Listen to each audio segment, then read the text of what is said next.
Break के बाद स्वागत है आपका इंडिया 360 में और अब बढ़ते हैं एक और अहम खबर की ओर। सेबी बोर्ड ने कई महत्वपूर्ण फैसलों को मंजूरी दे दी है। एसएमई आईपीओ के नियमों को मंजूरी मिल गई है, जबकि मर्चेंट बैंकरों के नियमों को कड़ा करने के फैसले को भी हरी झंडी दे दी गई है। दावों की परख के लिए परफॉर्मेंस वैलिडेशन एजेंसी के नियम लागू किए जाएंगे। साथ ही पब्लिक इंटरेस्ट डायरेक्टर की नियुक्ति के नियमों में बदलाव को भी मंजूरी मिल गई है। एसएम रीट्स और इनविट्स के नियमों में बदलाव को भी मंजूरी दी गई है। हालांकि मार्केट में गड़बड़ी रोकने के लिए प्रस्तावित पीयूएसटीए नियम को फिलहाल टाल दिया गया है। तो क्या है पूरी खबर, इसको बड़ी ही सरल भाषा में समझेंगे। हमारे साथ कुछ खास मेहमान हैं। हमारे साथ जयन गुप्ता जी हैं, पूर्व ईडी हैं सेबी के। सुहास तुलजापुरकर सर हैं, मैनेजिंग पार्टनर हैं लेगासिस के। और हमारे साथ ब्रजेश कुमार हैं, वरिष्ठ सहयोगी हैं जी मीडिया से हमारे साथ। ब्रजेश सर, सबसे पहले तो आपके पास आऊँगा। आज जो मंजूरियाँ मिली हैं उनको ज़रा सरल शब्दों में समझाइए। बिल्कुल दीपक, जो मंजूरियां मिली हैं अभी औपचारिक तौर पर तो नहीं है, यानी ऑफिशियल प्रेस रिलीज आनी बाकी है। लेकिन हमें जो सूत्रों से पता चल पा रही है उसके हिसाब से जो एसएमई आईपीओ को रिव्यू करने का मुद्दा था उसको बोर्ड ने क्लियर कर दिया है। साथ ही मर्चेंट बैंकर से जुड़े जो रेगुलेशन में बदलाव होना था, उनकी नेटवर्थ को बढ़ाने की बात थी। उनको एक ग्रुप में कितने ज़्यादा लाइसेंस दिए जा सकते हैं, उससे जुड़ा जो नियम था वो भी मंजूर हुआ है।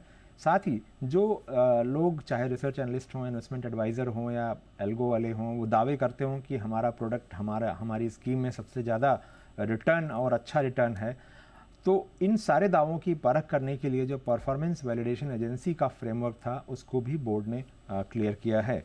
साथ ही पब्लिक इंटरेस्ट डायरेक्टर, यानी जो स्टॉक एक्सचेंज, डिपॉजिटरीज या क्लियरिंग कॉरपोरेशंस में इंडिपेंडेंट डायरेक्टर होते हैं, उनको यहाँ सेबी की भाषा में उनके लिए पब्लिक इंटरेस्ट डायरेक्टर शब्द का इस्तेमाल किया जाता है। और यहाँ भी उनकी नियुक्ति के नियम को थोड़ा आसान बनाया गया है।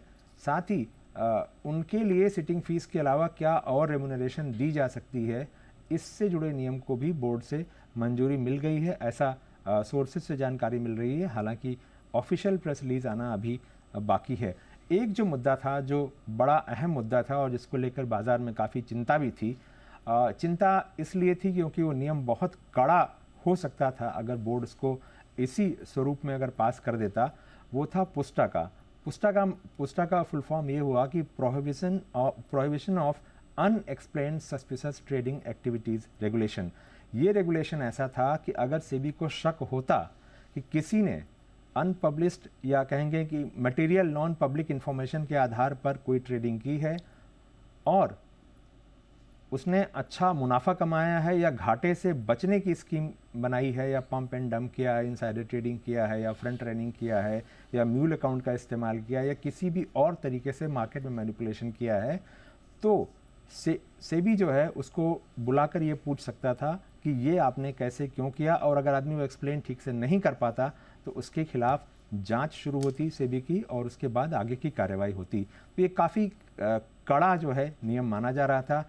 इस पर ऐसा पता चल रहा है कि बोर्ड का मत ये था कि इस पर और ज़्यादा चर्चा करने की ज़रूरत है, क्योंकि ये नियम काफ़ी कठोर था। और नियम तो हमेशा ही अच्छे होते हैं, लेकिन अमल की जो बात आती है, बहुत बार खामियां हमने देखा है, इतिहास है कि सारे रेगुलेशन कानून अच्छी चीज़ों के लिए बनाए जाते हैं, लेकिन जब कहीं अमल में गड़बड़ी होती है तो फिर दिक्कतें शुरू हो जाती हैं। बड़ी बड़ी अहम बात कही आपने कि जब नियम तो ठीक है लेकिन उन पर अमल होना ज़्यादा इंपॉर्टेंट है, और बात वहीं फंस जाती है जब अमल नहीं हो पाता है। जयन गुप्ता सर, आपके पास आएंगे सर। आज जो सेबी की बोर्ड बैठक में ये अहम नियमों पर मंजूरियां मिली हैं, आपके नज़रिए से आप इन्हें कैसे देखते हैं? कितना ये और बेहतर करेंगे सिस्टम को? देखिए, सबसे पहले तो मैं बिल्कुल डिस्क्लोजर करना चाहूंगा कि जैसा ब्रजेश जी ने बोला, ये विश्वस्त सूत्रों से पता लगा है। तो मेरे पास चूंकि विश्वस्त सूत्र सिर्फ आप और ब्रजेश जी हैं, तो जो ये बोल रहे हैं इनके बोलने के बेसिस पे मैं बोल रहा हूँ। मुझे कोई जानकारी नहीं कि सेबी ने क्या किया।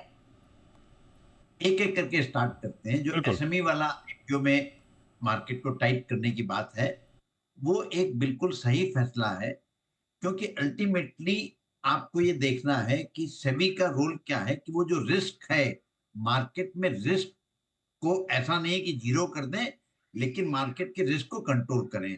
तो एसएमई में जो एंट्री के लिए थोड़े से नियम कठोर करे गए हैं वो बेटर है। और मुझे इससे लगता है कि थोड़ा सा एसएमई मार्केट में क्वालिटी ऑफ इश्यूज में सुधार आएगा। बट मेरा ये कहने का मतलब बिल्कुल नहीं कि आज की जो एसएमई आ रहे हैं वो सब खराब है। कुछ अच्छे हैं, कुछ एवरेज हैं, कुछ खराब हो सकते हैं, वो हर जगह होगा। बट चूंकि इन्वेस्टर को रिस्क ना लगे तो ये बहुत जरूरी था कि ये टाइट करे जाए। दूसरा जो आप बोल रहे हैं मर्चेंट बैंकर के लिए इशू है, ये बिल्कुल सही है, क्योंकि क्या है कि मर्चेंट बैंकर के रेगुलेशन कितने पुराने हैं। और उस जमाने के वो रेगुलेशन है, जबकि 100 करोड़ का आईपीओ हुआ करता था तो बहुत बड़ा माना जाता था। अब आप 15-15, 20-20 हजार करोड़ का आईपीओ लाते हैं, तो उस हिसाब से उसमें कहीं ना कहीं चेंजेस की जरूरत थी। तीसरा, आप जो बोल रहे हैं कि जो नियम पास नहीं हुआ, जो बहुत कठोर नियम था, और फिर आपने बोला कि नियम बनाना आसान है बट इम्प्लीमेंट करना मुश्किल है और उसको फॉलो करना है, मैं बिल्कुल इस चीज से सहमत हूँ। मैं सीधा सा पर इसमें हमेशा जो बोलता हूँ कि हमारे यहाँ सबसे बड़ा जो वीक लिंक है पूरे उसमें प्रोसेस में, वो है जुडिशियल सिस्टम। अगर आप पिछले 20 साल का भी उठा के रिकॉर्ड देखेंगे, 30 साल का रिकॉर्ड देखेंगे, तो आपकी उंगलियां ज्यादा हैं कितने एक्शन फाइनली हुए हैं सुप्रीम कोर्ट और हाई कोर्ट और सेट के द्वारा, वो कम पड़ जाएंगे। कारण सिर्फ यह है कि हम लोग बहुत ही लिबरल इंटरप्रिटेशन करते हैं, बिल्कुल टेक्निकल इंटरप्रिटेशन करते हैं नियम कानून का। और दूसरी प्रॉब्लम जो है हमें लगती है, और मैं हमेशा बोलता हूं कि चाहे सेट हो, चाहे हाई कोर्ट हो, चाहे सुप्रीम कोर्ट हो, वो सेबी को एक लिटिगेंट देखता है।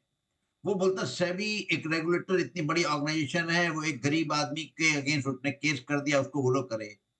जिस दिन ये सारी संस्थाएं सेबी को एक एंटिटी की जगह मिलियंस ऑफ इन्वेस्टर का फेस देखेंगी, कि जिस मिलियंस ऑफ इन्वेस्टर को घाटा हो रहा है, जो उनको रिस्क हो रही है, उसका जिम्मेदार वो व्यक्ति है जिसके अगेंस्ट सेबी ने एक्शन लिया है, तो शायद हमारे यहाँ जितने भी इम्प्लीमेंटेशन है, उसकी डेटा जो आपके पास एफसिमल है, जो बहुत कम है, वो बढ़ सकता है।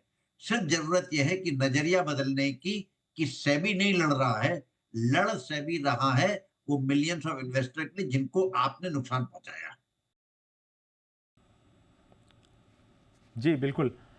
तुलजापुरकर सर, मैं आना चाहूँगा आपके पास। जब ये चर्चा हो रही थी कि पुस्टा को लाने की बात है, और वो भी जब 1 साल पहले जब ये काफ़ी विरोध भी हुआ था इसका कि इस तरह का नियम शायद नहीं आना चाहिए, क्योंकि अभी भी लोग जो सिक्योरिटीज़ मार्केट के रेगुलेशन हैं उनको समझने बूझने में काफ़ी अनकंफर्टेबल हैं। तो ये डिफ़र किया गया है, आप किस तरह से इसे देखना चाहेंगे आप?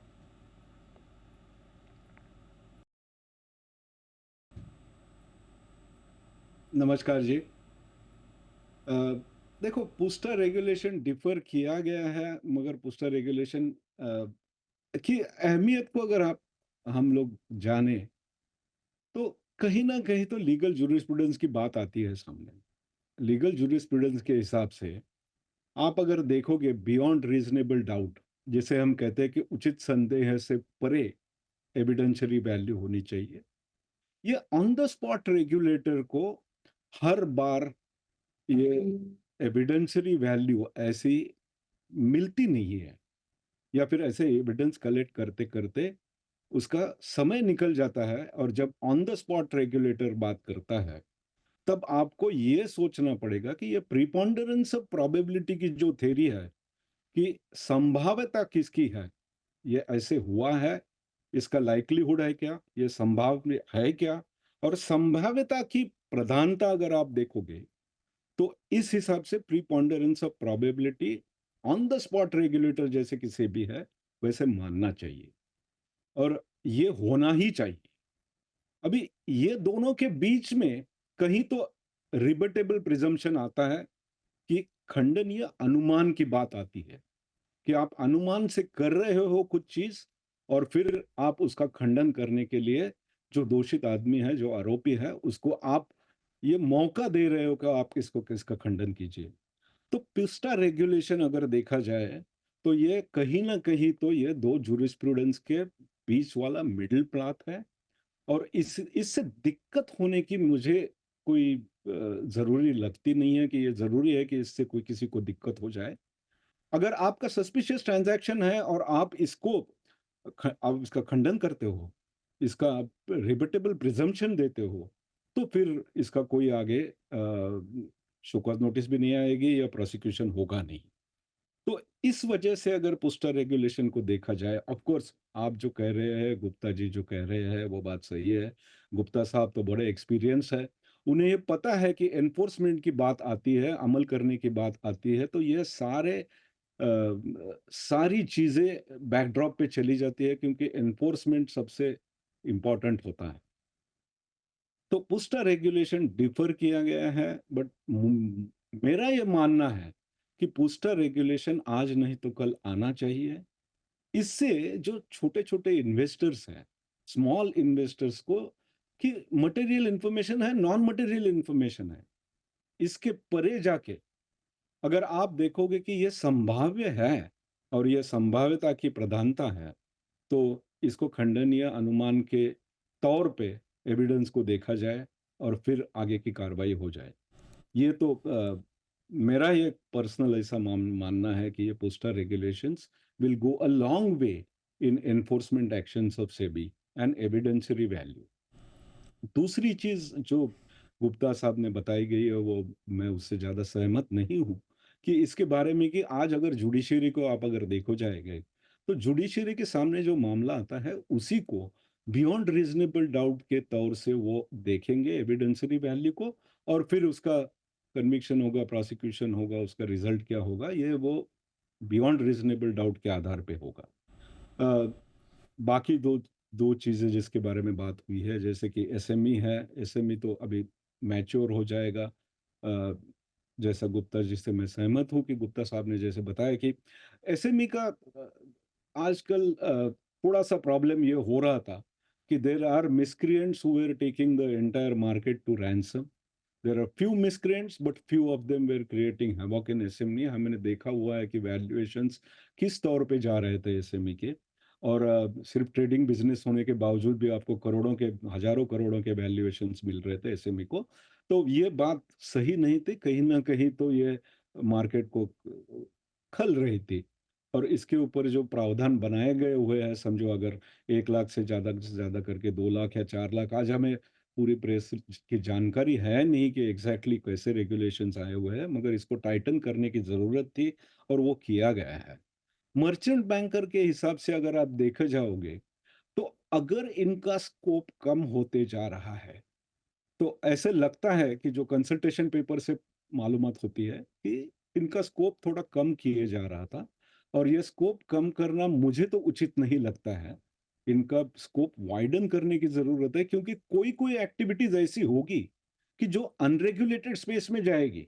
ना सेबी रेगुलेटर होगा, ना कोई और रेगुलेटर होगा। जैसे कि प्री आईपीओ मेज़ानाइन फंडिंग होती है, प्रमोटर्स फंडिंग होती है, शेयर प्लेज और एनसीडी के आधार पे फंडिंग होती है। इसमें कोई गारंटी की बात आती है या नहीं आती है, ये जाँच करने वाली बात है। मगर ये है कि इसका स्कोप अगर आप लिमिट करोगे, तो ये सारी एक्टिविटीज़ आज रेगुलेशन के बाहर जाएँगी और वो रेगुलेशन के बाहर जाने वाली एक्टिविटीज़ होगी, वो कंप्लीटली अनरेगुलेटेड होगी क्योंकि कोई रेगुलेटर है नहीं अब ये देखने के लिए।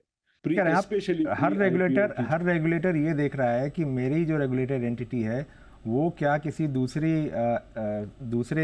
एरिया में जा कर के तो काम नहीं कर रही, उसको मेरे ही दायरे में रहकर काम करना चाहिए।